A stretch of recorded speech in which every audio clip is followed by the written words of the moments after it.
Tilted delay. Big paranoia out for the attack. Lezina swaps second from the air. Stays alive towards the back of the side. His teammate has fallen down. Buying some time as much as he can. Comes on to rotate. Wins another fight against Asi. Util now being thrown. Both from Tens and Celsius trying to keep things alive. Nanostorm trying to push him back towards the pillar. But they have a 2 versus 4 now. All of them grouped up, back towards the spawn. The wall bank, one to fall. This might be it. Showstopper out. Aspas does not connect. Celsius trying to stay alive. Swarmed in by Leviatán.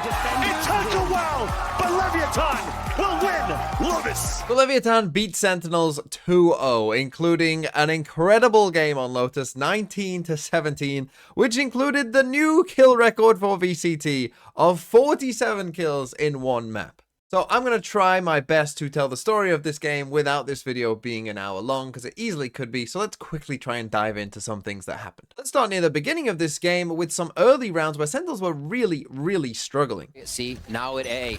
And that may even play into the favor of Lev here. A push on to Mount again from Sentinels. Shots are not hitting though, and Zekin's low on bullets, hit by the paranoia too. Still manages to get the kill onto Mazito before he falls from Aspas, gets 2 in the round. Okay, so from that point, Lev are going to plant the spike and they're actually going to win the round. Now, this was the kind of thing that was happening a lot at the start of this game, where Sentinels are going to go for maybe a bit of an aggressive idea or a bit of a different idea perhaps, and Lev are just going to have the answer to it and the counter, and Sen are going to get a bit stuck here. So what Sen are doing, they've got the 2 players out here with the Omen and the Raze, and one thing that they like to do is still have Sassy throw the fade over towards A, even when they're not being aggressive towards A, right? So that it still perhaps feels like Sen could be being aggressive towards this side, but this potentially is something that Lev have seen Sentinels do. So what they're going to do is, you can see it, they've pinged it on the map. They're going to smoke this, right? And they're going to Omen TP and Raze Satchel into this smoke. And this, I think, is part of the problem that Sen had, is that they just weren't willing to adapt to what actually was happening in the round, right? This has become a more and more common smoke for this idea to try and beat this kind of aggression, right? Like, we are going to TP and Satchel in here. We get a Snakebite back here as well. We're going to get a Fade Haunt up here. So you've seen, you know, the util here of 4 players, but Sen are stubborn to a fault, I think. And that's what I would say they were at kind of the start of this game. They were stubborn to a fault where, you know, they stay here, right? Even though really after the Fade Haunt, the Snakebite, you know, you've heard like a blast back in here. You might have heard an Omen TP as well. The smoke is here, right? They could swing. They could come up on top of the mountain. They could swing this way. They could swing this way. Like, there's a lot of things that could go wrong, and they do go wrong. And this is kind of what was happening to Sen early on, that this just isn't a great fight to take when that smoke is there, right? Like, that's what that smoke is for, to make sure that that fight is not favorable for Sentinels, and they just kept taking these kind of unfavored fights consistently, and it cost them early on in the game. We get a bit of a different example of why things were going wrong in the very next round, where some of Sen's execution of these ideas wasn't that great either. Their first one. That's a good shout, because usually in round number 4, when you're focusing on orc control, we'll hold that thought though. The satchel's across, but Leviatán still get the 2 first picks. Close range, but instant trades coming in from both sides, even the push out. So Lev will be able to convert the 3v1 and win the round again. So Sentinels, they're going for this kind of aggressive idea here, the push out of C, the push out of B, trying to pinch on these players. And the thing is, it's a pretty common idea, particularly for pistol rounds. It's also fairly common if you have a Raze ult as well, but with no ults, when you do it with no ults, you kind of need to have your execution be good, and Sen's execution here is not that good, because either Zekin is too early or Tens is too late. You know, either way, it's off, you'll see. First thing is, we get this TP across from Leviatán, and so instantly they're in a decent position. The C's doesn't really catch anyone just here. The C's nade that comes out from Sentinels that we can just see just there. But now just take a look, because Zekin is going to already be out. Look, there's no flash yet, right? So Tens is about to flash, but it's too late, right? Because these guys are already swinging. You know, the flash isn't there, and that's actually going to cost one of these guys their lives as well. And Zekin is just, you know, completely out. You know, he's out here, and they're being flashed now, right? So it's a bit late. Now, Zekin is probably already dead because of this Omen TP. You know, he's practically a free kill to that guy anyway. But because this flash is a bit late, you'll see it on the map. You know, our Viper here and King is able to just get this kill, even though he's about to be blinded, right? So the Omen flash is just a little late there, and that does cost them a couple kills. But I also want to point out Lev, right? Like, the TP here across, you know, is well timed. It's a nice idea. You know, we've got players sprinting back here in Tex coming around to help, right? The trades are really good from each player. We're going to see it on this kill here of Mazino when he fights Tens, right? Com is coming back across. He's killing Tens, you know, on this trade. Leverage, it wasn't just Aspas, right? That's something I want to kind of point out, that yes, Aspas was going crazy and deserves all the plaudits for getting 47 kills. That's insane.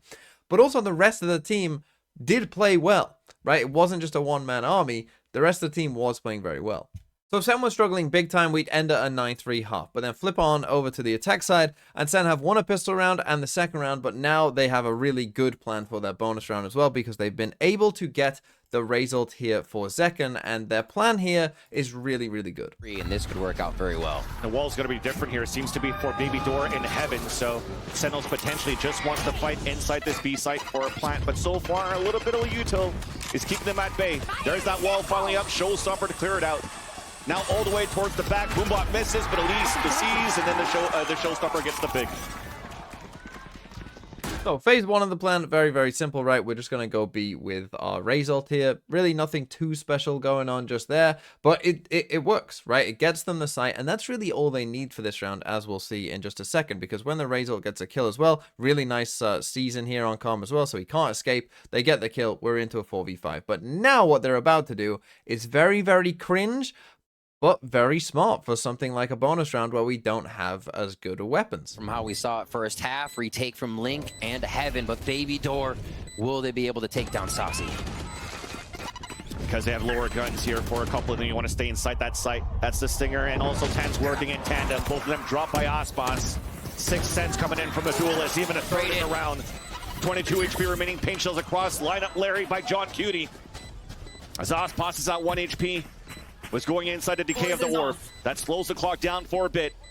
John Q and Zelsis having to work together. There's that Dinosaur to the live more. Never realized it there. And that will be a round for Sentinels to convert the bonus. Yeah, they just played cringe lineup Larrys. But again, this makes sense. And the thing is, when you come and do this BXX, right, and you come and take the site, the problem that Lev have, you know, particularly with this deep kind of killjoy setup that they've got, is you're still going to be worried, even if you haven't seen anyone. Well, someone could do this, right? And someone eventually could do this as well. So you're going to see multiple Lev players have to basically take the time to, you know, like, oh, we got to go clear this out, right? Is there anyone actually here? I don't know. So you see King, you know, going all the way up, being worried about it there. He doesn't know if that's going to be the case or not, right? He's worried about it. And we're also going to see just here, right? Take a look at Mazzino. He's going to come back in just a second. And after he flashes, right? Look, he's instantly looking back. He's not part of this. He goes for the flash, but then, you know, he's not in it himself. He has to come back and take a look there to see what's going on. And that's the thing with this BXX. So you know it's going to take them some time, particularly in a 5v4. So, you know, playing for those lineup Larrys, even though, you know, the retake is pretty good and Aspas is going crazy, you know, even though that's pretty good, you know, they don't have time here, right? And particularly if you haven't shown this at the start, right? Like, obviously, Lev, once they know that this can happen, then they'll start reacting to it, right? But particularly early on in a half, when they don't necessarily know you're going to do this, and this is not something that Sen have really shown before, it's not like a known thing, Lev didn't know that they had to play with that kind of time in mind, and so it's a really nice round to get Sen back in this game. Okay, now let's move on a bit further, and this is just an Aspas round that we're about to see. I had to at least include one round where it was just, you know, crazy Aspas things. I want to first talk about Lev's defensive setup here, because this is a setup that we saw a lot in overtime, right? This kind of aggressive play out towards C with the one-way just here, and, you know, they take C control, you know, they kind of deal with that, and then they open the door, right? So they're really, like, trying to get control of both B and C really here, you know, and really, like, force Sentinels back. Okay, so the Prowler comes out, spots them again. So when that Prowler spots these guys as well, and they kind of, you know, have a decent idea this is probably where Sentinels are, they then go for this. The Viper Killjoy kind of walk up A, expecting that maybe John, off this information, you know, or whoever might walk out here first to try and take some space, thinking, okay, they're being aggressive in B and C, I can walk out A and try and catch that player off guard. It's a nice idea by Lev. And again, it's this kind of thing, I think, is the kind of thing that, you know, it's good against Sentinels, right? Like, it's good to throw in, like, something a bit weird, right? John sees it. It's like, whoa, what's a Killjoy doing up there, right? Like, what's that Killjoy doing with their setup back here and up here? But it's the kind of thing that just throws you off guard a bit, and I think is the kind of thing you need to do against Sentinels. But Sentinels now, they're gonna, you know, kind of regroup. They've seen the Killjoy and Viper pushed up on A, so they decide to come towards C, and eventually kind of Lev back off here from their aggression, because they've kind of been spotted in all these different spots, and now Sentinels are just gonna come and do a C exec. When they notice John Cutie on the A site with the KJ, they know there's no KJ util on this side as well. Becomes an easy entry for a plant. Lev with some low members here, going to make the retake difficult, but Aspas starts them off right. Yeah, no choice to fight towards spawn now because he lost control. So in comes Sen with the Fatal just here. Obviously not much Mazzino can do, but again, a really nice idea again by Lev to open the door here. Tenz is always playing on this box. This is like a classic, so you know that even, you know, through smokes or whatever, he's going to be on that box, and you can get that kill as a double swing there. Good stuff again from Leviatán. But then, now that they've opened the door and got this kill, Lev are aware. Right, they are aware that, okay, Sen are probably going to come and push us. They're in a good setup here, again, which, again, is just Lev were playing well in this game. Like, there is no two ways about it. But Sen just say, well, we're going to win it anyway, right? We're just going to win anyway. They swing out, Celsius gets both of them. So even though Lev were kind of ready for it, you know, they couldn't really do much about it. And then at this point, when I saw Lev, you know, kind of group up as a 3 coming through CT and the turrets here, I was like, okay, the round's over. They don't really have a chance. What you are about to see next, though, is really remarkable. Just at the top of the box, there's at the ramp. Keep him in there. Nice satchel first. Kong gets the first kill. And Aspas gets both. No way. With the 4th kill onto Sassi. Yeah, that's just incredible. And the replay perhaps shows it a bit better as well, right? So here's the Celsius kills. We get those for Sentinels. But then this, the blast pack into, you know, the other guy's going to swing off that blast pack. Okay, it's Kong who actually gets the kill, but Aspas is aware of it. And then the blast back, I mean, and then going from 1 to 2, killing both, and then comes there as well to finish off. I mean, unbelievable stuff from Aspas. Then though, we'd get to this point. It's 12-8, and this is where we entered the Bizarro world.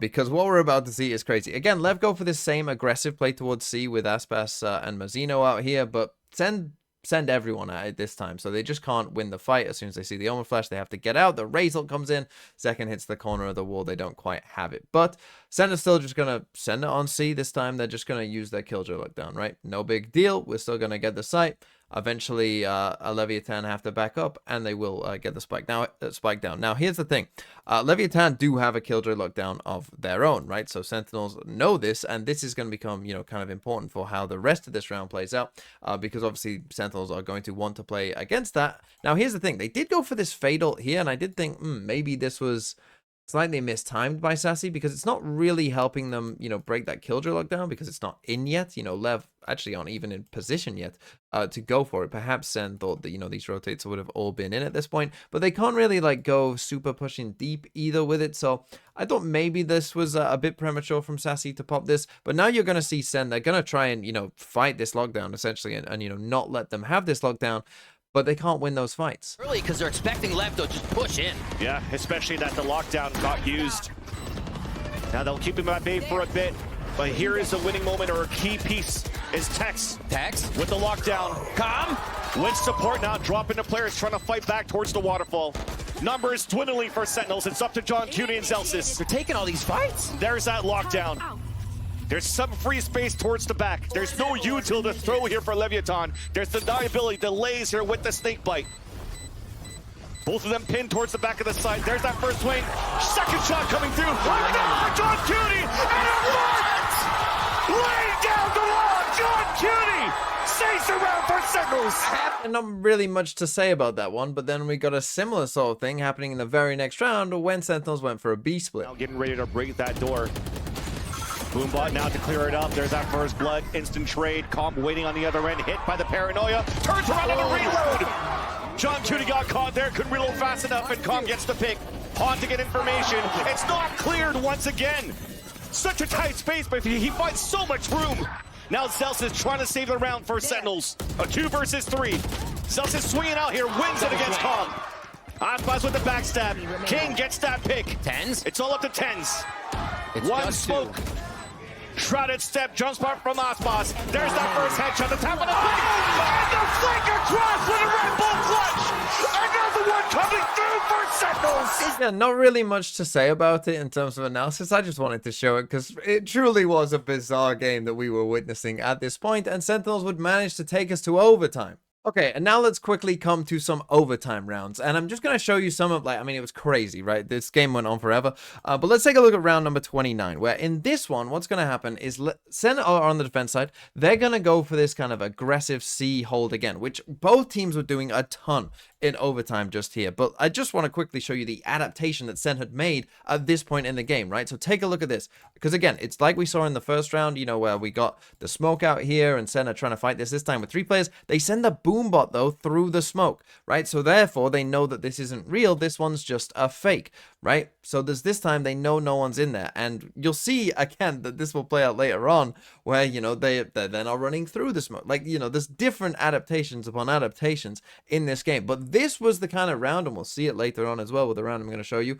that Lev were going for. Okay, we've lost that C fight. Let's just send it in towards the B site instead. And they do. And the thing is, though, even though they will manage to get onto the site and get into a post plant, because they've lost this C fight, they are about to get destroyed by this TENS flash that comes across here from him. And basically, that's going to lose them the round, right? They get a bit of a delay with the nade, so they can't plant the spike. You see Calm getting off it just there. But now you're going to see that TENS is going to put a smoke down just in here, and then he's going to flash across, open the door, and Lev are going to get destroyed by it. Sentinels are just trying to find the right timing. And you got to be telling me they don't expect the paranoia from TENS to come through this door. It's been almost every time. But it's going into sight. He might actually choose sight. If he makes it to switch, it usually goes through door. Gonna go ahead and smoke off one side, so he only gets a few members to be seeing here, and they don't even know! Perfect one, hits the first. There's the haunt for a counter. Players are stuck towards the back. Now he runs inside the side, gets a backstab on King, but runs out of bullets. Second is still there, though. Then Aspas alone cannot get it done. And now let's come forward to the next Lev attack round, because again, it was like we were just seeing, you know, the exact same thing again, the exact same setup from Sentinels. Obviously, you've played so many rounds at this point, but again, look at the adaptation. We've got the boombot into this smoke. Zekin is then running into this smoke, so that if we do see a blast back, if we do see an Omen TP, it's a free kill for him, right? And so again, you're seeing that even within this game, they are making the adaptations of things that they have struggled with before. Now, this time, Lev are thinking, okay, we're actually going to sell a bit of a fake here, that we are here this time. With the Omen Flash, we're going to send out Fade utility as well. And I think what they're hoping to do is actually sneak on A and catch someone being out of position here, like Zelsis on A, right? They are hoping to maybe get a kill there. So they start to come back towards A now that they've got this space, but then they run into Zelsis and he has an Odin. And it's like, are we really going to run into this Odin and tree? Is that a good idea? Probably not. So then they go back and do the same thing that they had been doing before, right? They had then come back and come towards the B site instead. And so they're going to walk up B. Now, the thing is, we do have King here on A. And this time it's going to be just a little bit different for Leviatán, because now they're doing adaptations on what Sentinels are doing, right? So, for instance, we have King out here. This is different. This is something that they hadn't done just yet, right? They don't even break the door. Right, so they don't break the door so that it's not obvious that he's still here. Because when they go for this B exec and the door's still closed, you're thinking, okay, well, maybe they are just all there, right? Maybe this is just another B hit. And that's exactly what happens. And again, Lev are able to get onto the site, and they're able to get into this position. And yes, it looks very similar to what you just saw before. And this time, though, they're going to plant the spike, but they're going to sprint up. Okay, now, weirdly, maybe that doesn't make a ton of sense, right? Because again, they've lost this C fight. They probably know that TENS is exactly where he is, right? And he's just on his own out there. But the thing is, you've also got King out here also, right? Who can tell them like, oh, nothing's here, right? They must all be coming from this way. And so if they are all coming from this way, you know, running into it, you might think, well, that's not a great idea, running into 3 people. And it kind of ends up not being the best idea either. But King is able to eventually get himself looked all the way around and win the round. Now the plant is not for long B. Leviatán choosing to fight inside the site, choosing to fight towards the spawn. Prowler to get the first blood for Justice, and they're just swinging around again! Back to a 2 versus 2. John Judy has a pit to work with after their trip kill. He understands there's still that lurk from King. So it comes down to the smoke on smoke. TENS versus Mazzino. Spotted, forced to fall back, hit by the paranoia, hit by the snake bite, and also killed. Up to King with that timing in the back. The backstab there to a 1v1. Snake bite. TENS trying to find the timing. King staying tucked in. King getting the headshot. And a Red Bull clutch. Okay, and finally, let's end with the round that ended it all. In this one, Lev go for an interesting idea, right? Because again, they try and almost fake as if, like, you know, there is a lot of people out here with their Omen again, right? So you've just got Mazzino out here, you know, kind of shooting, kind of spamming, but the util is a bit too much for him, so it kind of becomes a bit obvious, like, you know, the Prowler and the Boombot together become a bit too much to where he can't really figure it out. But whilst that's going on, they're walking up here, right, with the Raze and the Viper. And so, again, they're trying to catch John QT out. And this time they do catch him out because they really, really get very aggressive on him, right? So the wall drops there, and now you see that they're actually going for this, right? They walk up into his orb, they walk through it, and they're coming at him, right? And he doesn't perhaps realize just how deep they actually are until now. But then again, they stay aggressive, right? And he's going to get caught out by this. And obviously, once you've seen this aggression, you know, Sentinels then go, okay, they've walked all the way up here. Let's just do a C exec, right? Makes a lot of sense. The thing is, I do wonder, I'm wondering if they could actually hear this turret, right? I'm starting to wonder, maybe they didn't hear the turret out here, and so maybe they don't fully know where the Killjoy setup is, right? Perhaps not realizing that there were still two people here. Maybe they just thought that this was Mazzino, and they're trying to catch him off guard and get really aggressive out here, because, you know, it's a bit unknown where the Killjoy is at this point. So Sen decide to go for that C exec, but Aspas gets John QT just there, and now Sen are going to go for this C exec, but there are two people here. Zekin's going to beef his movement a bit, and then Lev are going to close it out. Tilted delay. Big paranoia out for the attack. Mazzino slops second from the air. Stays alive towards the back of the side. His teammate has fallen down. Buying some time as much as he can. Comes on a rotate. Wins another fight against Asi. Mazzino. Util now being thrown. Both from Tens and Celsius trying to keep things alive. Nanosword trying to push him back towards the pillar. But they have a 2 versus 4 now. All of them grouped up, back towards the spawn. The wall bank, one to fall. This might be it. Showstopper out. Aspas does not connect. Celsius trying to stay alive. Swerved in by Leviatán. It took a while, but Leviatán will win Lotus.